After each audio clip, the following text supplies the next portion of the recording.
Have you ever felt drained after talking to someone? Have you noticed how certain people seem to suck your energy, like something invisible is pulling you down? Carl Jung, one of the greatest minds in modern psychology, left us profound teachings about human behavior, and one of them is particularly alarming. Certain requests, when made by others, are clear signs that you need to keep your distance, not out of selfishness, but for self-protection. In this article, we'll explore 5 seemingly harmless requests that, according to Jung, can reveal manipulation, projection, and even emotional abuse. You'll learn how to identify these signs, and more importantly, how to protect your mental well-being from these subtle yet dangerous dynamics. Take a deep breath. What follows may change how you see certain people around you. You're about to discover why Jung would warn us to stay away from those who ask us to do these 5 things. 1. Promise you won't tell anyone. Imagine someone approaches you with a serious look, perhaps even with a certain air of urgency, and says, "Promise you won't tell anyone." At first glance, it seems like a gesture of trust, a shared secret, a more intimate connection. But according to Carl Jung, this type of request can hide something much darker than a simple confidence. The problem isn't in keeping a secret per se. We all have trusted someone or been entrusted with something delicate at some point. But Jung's warning goes deeper. He suggested that whenever a person asks you to keep a secret without considering the emotional weight it places on you, they may be consciously or unconsciously using you as a repository for their own shadows. In Jungian psychology, shadows represent the hidden parts of our personality, everything we repress, deny, or don't want to face. When someone tries to rid themselves of these shadows by dumping them into someone else's lap, they are practicing projection. And when this process is disguised as trust, it becomes even more dangerous. By involving you in a secret that carries guilt, anger, betrayal, or pain, the person binds you in a silent pact. A pact where they find relief, but you begin to carry the weight.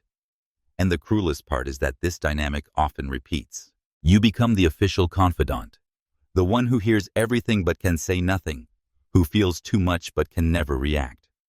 This gradually erodes your emotional balance.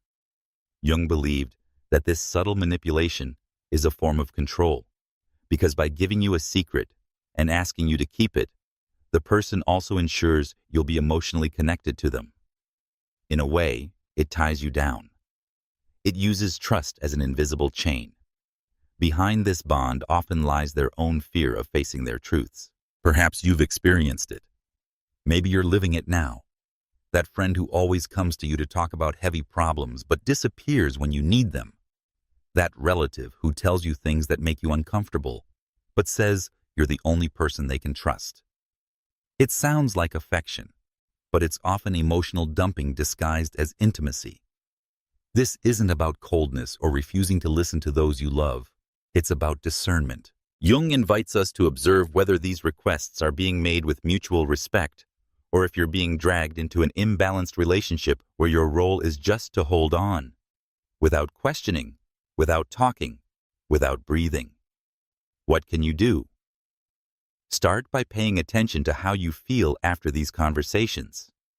If you leave feeling relieved, connected, and clear, great. But if you leave feeling heavy, tense, confused, or even guilty, it's a sign that something is wrong. No one should be forced to carry a burden they haven't chosen. Life brings enough challenges without carrying the ghosts of others without your consent. Jung reminds us, what we don't face in ourselves, we end up imposing on others. So the next time someone asks for your absolute silence about something uncomfortable, ask yourself, is this trust genuine, or is it a form of transference? Am I being respected, or just being used as a container for what the other doesn't want to deal with? When we learn to recognize these dynamics, something changes. And that brings us to an even more subtle and equally dangerous request. 2. If you really loved me, you would do this for me. This request often comes disguised as affection, but it hides an even deeper desire for control. It all starts with a phrase that at first glance seems almost endearing. If you really loved me, you would do it for me. It can come from a partner, a friend, a family member. It can come with a smile or a tear in the eye. But behind this phrase lies something much more complex than a simple request. There is an attempt to condition love, to sacrifice. And according to Carl Jung, this is one of the most dangerous emotional traps we can face. This phrase is subtle, almost imperceptible, but carries enormous weight. It appeals directly to our need for belonging, for acceptance, to feel that we are good enough for the other person. And that's exactly why it works so well as an instrument of manipulation. When someone uses love as a bargaining chip, they are saying, in other words, you are only worthy of my affection if you meet my expectations. Jung teaches us that this type of emotional blackmail is born of psychic immaturity. People who have not yet developed a solid sense of individuality tend to confuse love with control. Instead of loving the other as they are, they try to mold them according to their own desires, fears, and insecurities, using guilt as a tool. The trap here is almost invisible because those caught in it often believe they are acting out of love. They agree to do what they don't want to do, say yes when they want to say no, cross personal boundaries, all so as not to disappoint the other. And with each concession, they move further away from themselves. Identity becomes diluted, as if the only way to be loved is to cease existing as an individual. This type of dynamic creates relationships of emotional dependence, disguised as deep affection. Over time, the person who submits to these requests begins to feel exhausted, disconnected from themselves, but unable to break the cycle because they fear losing the love they believe they are receiving. This is where Jung's teaching becomes even more valuable. Where love reigns, there is no desire for power. Where power predominates, love is absent. When someone conditions love on a specific act, they are not loving. They are trying to dominate, and many times they don't even realize it. This is important. There is not always conscious malice involved. Sometimes it's just a learned pattern, a distorted way of asking for attention or security. But that doesn't diminish the damage it causes. True love doesn't require you to betray yourself. It does not demand that you diminish yourself. True love welcomes, respects, and allows both to grow together, whole. The question remains, how many times have you felt pressured to do something for love? How many times have you heard this phrase and felt that if you didn't give in, you would be disappointing someone? And more importantly, how many of those times have you failed to listen to yourself? Emotional freedom begins when we understand that to love is not to obey, that reciprocity is not submission, that the other may have needs, and so do you.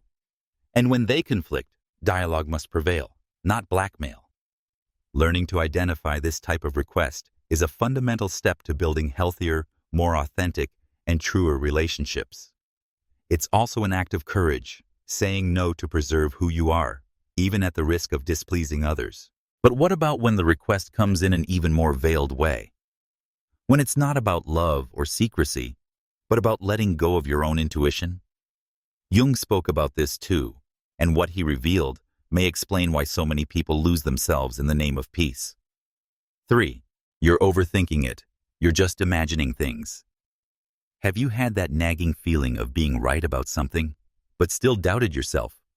Because someone said you were exaggerating or just imagining it? This type of seemingly innocent phrase can be one of the most subtle and dangerous forms of emotional invalidation. Carl Jung saw this behavior as severing the connection with one's own unconscious, a departure from our deepest intuition. Intuition, for Jung, was one of the 4 fundamental psychic functions. It's not just an impression or a vague presentiment, as many think. Intuition is a legitimate way of perceiving the world, of grasping truths that are not always visible or rationally explainable. When someone asks us to ignore it, saying that we're misinterpreting, that we're too sensitive, that there's no reason for concern, they are, in practice, teaching us not to trust ourselves. The problem is aggravated when this invalidation happens repeatedly. Gradually, we begin to doubt our own perception. We start to consult others before making any decision. We seek external approval to feel that we are right, that we are safe, that we are allowed to feel. This is the opposite of individuation, one of the central concepts of Jungian psychology, which refers to the process of becoming who we really are. Jung believed that connecting with intuition was essential to this path. When we ignore our own inner cues, we move away from our essence, from our deepest truth. And what's more dangerous, we become vulnerable to manipulation because we no longer trust our own judgment. This type of request, "Don't think like that, you're seeing things where there aren't any," often comes disguised as caution. The person seems to be trying to calm you down, to bring you back to reality. But in fact, they may be trying to maintain control of the narrative. And in many cases, they're uncomfortable with the fact that you're starting to see something they'd rather keep hidden. How many times have you noticed something strange in a look, in a silence, in a small gesture, and tried to ignore it? How many times have you felt something was wrong, but forced yourself to move on because someone convinced you it was all in your head? Intuition speaks softly, but it speaks first. And when we silence it, we allow others to write our story with the pen of doubt. Regaining confidence in your own perception is a process. It requires inner silence, active listening, and above all, courage. Courage to recognize that yes, sometimes what you felt was real, that your discomfort had a reason, that your unease was a sign. Jung would say that these signals come from the unconscious trying to communicate with the conscious, trying to protect us, to guide us, to keep us whole. Therefore, when someone asks you to ignore what you feel, to doubt your own reading of the facts, stop and question. Don't accept that your sensitivity is treated as weakness. In fact, it's one of your greatest strengths. It's through sensitivity that you connect with what goes beyond the obvious, beyond words, beyond the surface. And that's precisely why certain types of people have such an interest in disconnecting you from your intuition. Because a person who trusts themselves is more difficult to manipulate, to control, to silence. Self-confidence is an invisible shield, and anyone who wants to dominate you knows that. But there is an even more disguised request, even more dangerous. One that comes dressed up as concern, support, even generosity. A request that, instead of silencing you or forcing you to love under conditions, tries to take the reins of your life, as if you don't know what's best for you. 4. Let me handle it for you. You don't need to worry about it. Sometimes the request doesn't come in a tone of demand or blackmail. It comes with a sweet voice, thoughtful gestures, and even the smile of someone who says they only want what's best for you. Let me sort it out for you, or you don't have to worry about it. I'll take care of everything. At first, it seems like a gesture of affection, a way to lighten your load. But as Carl Jung warned, not all help is truly altruistic, and often the desire to care hides a deeper desire for control. This kind of subtle request, that you give up your autonomy for the sake of apparent protection, may seem like comfort, but it can also be a sophisticated form of domination. The trap here is delicate because it doesn't involve direct conflict. On the contrary, it comes masked as kindness, and that's exactly why it's so dangerous. Jung saw this behavior as a form of appropriation of another's will. Instead of encouraging individual growth, self-confidence, and independence, the other person takes on the role of savior. And the problem with the savior is that deep down, they need you to remain fragile. Because as long as you're dependent on their help, they maintain control. They maintain the power of decision, access to your life, subtle mastery over what you do or don't do. Perhaps you know someone like this, that person who does everything for you, but then charges you for it, even if discreetly, who insists on helping you even when you didn't ask, who anticipates your every step but deep down is always reminding you in a veiled way that without them, you wouldn't be able to manage. This type of help can seem harmless, even comfortable, especially in difficult times, but over time, it undermines your self-confidence. You begin to doubt your own ability, to feel insecure about making simple decisions, to wonder if you could really handle things on your own. And this is the most insidious effect. You are no longer commanded by direct imposition, but by a carefully constructed emotional dependence. Jung said that all growth requires confronting one's own shadow, and that includes confronting the part of us that wants to be cared for all the time, that prefers comfort to responsibility. Because, at some level, accepting this excessive protection is also a way of escaping our own power. Autonomy requires risk. It requires error, trial, falling, learning. But that's the only way we become who we really are. Every time we give up our freedom in exchange for security, we lose a piece of ourselves. And many times, we don't even realize it, because care comes packaged in affection. It comes with beautiful words, with good intentions. But how do you distinguish true help from controlling help? The answer lies in the presence or absence of freedom. Whoever really wants your well-being strengthens you. They encourage you to grow, to try, to decide for yourself. They don't take the wheel of your life. They walk by your side. On the other hand, those who want control, even if disguised as protection, will always try to keep you one step behind under the justification of just taking care of you. Pay attention to the frequency of these gestures and the way you feel afterward. Do you feel stronger or weaker? More capable or more dependent? Constantly feeling like an eternal learner in front of the other can be a sign that something is out of balance. Jung believed that true help liberates, not imprisons, and that the greatest form of respect for the other is to trust in their ability to conduct themselves. If someone asks you to let go of that, even with sweet words, they may not be helping you. They're just trying to shape your journey in their own image. And speaking of shaping, there is still one last request, one that does not involve secrets, nor blackmail, nor excessive help. A silent request, almost imperceptible, but which can be the most destructive of all. The request for you to stop being who you are. 5. Be different from who you are. The request is not always made with clear words. Sometimes it comes in the disapproving look, in the silence after a choice you've made, in criticism disguised as advice. It's the kind of request that isn't said directly, but that you feel. Be different from who you are. Carl Jung warned us about the danger of shaping one's identity to please others.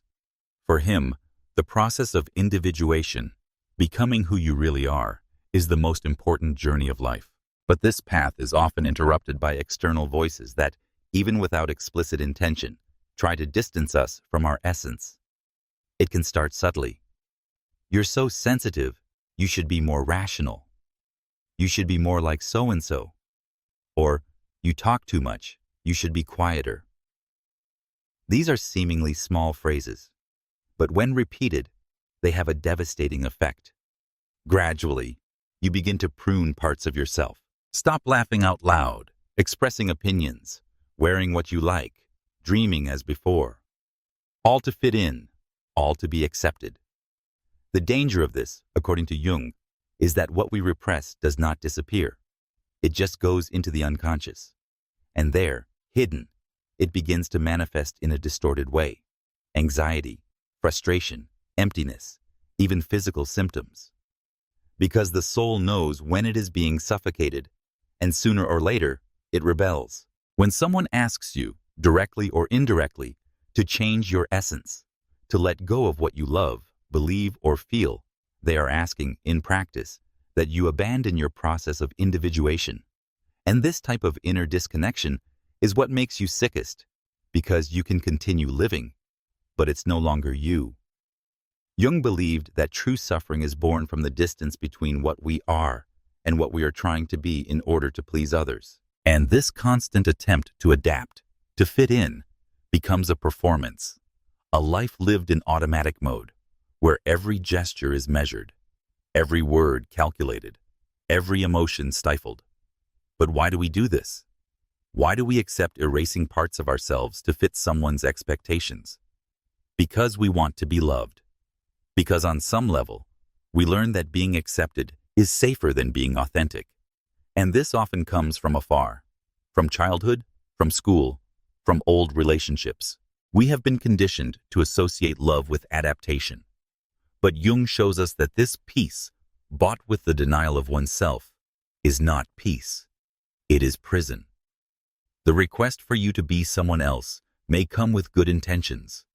It can come from those who love you and want to see you well. But the question we need to ask is, well, according to whom? Right in whose eyes? If being well means abandoning your identity, then perhaps this good is not truly yours. Reversing this process begins with a small gesture of courage. Start listening to yourself again. Allow yourself to go back to being who you were before you started shaping yourself. To recover the laughter that was silenced, the dream that was postponed, the opinion that was suppressed. Because there is only true freedom when there is authenticity. And if someone, no matter how close, asks you directly or covertly to stop being who you are, perhaps this relationship needs to be reviewed. Perhaps the greatest gesture of self-love is precisely not accepting this request. After traversing these 5 subtle and sometimes destructive ways of turning away from ourselves through seemingly harmless requests, we come to the essence of Carl Jung's teaching, the non-negotiable need to be true to our soul. It is not just about resisting others, but about resisting the constant temptation to adapt to what is expected of us, to mold ourselves to fit, to silence who we really are in order to maintain fragile bonds. Each request analyzed represents a break, a crack between what we are and what we pretend to be. And these cracks, when not addressed, become walls. Walls that separate us from our identity, from our intuition, from our inner freedom. Jung called this the alienation of the soul. And there's nothing more painful than living disconnected from your own essence, trying to please the world and getting lost in the process. But here's the key point. This disconnect doesn't have to be permanent. The simple act of recognizing these dynamics is already a powerful first step. When you identify that certain forms of care are actually forms of control, that certain requests for love are actually emotional manipulations, or that certain criticisms camouflage the attempt to erase your essence, you begin to free yourself. From that moment on, a choice is born.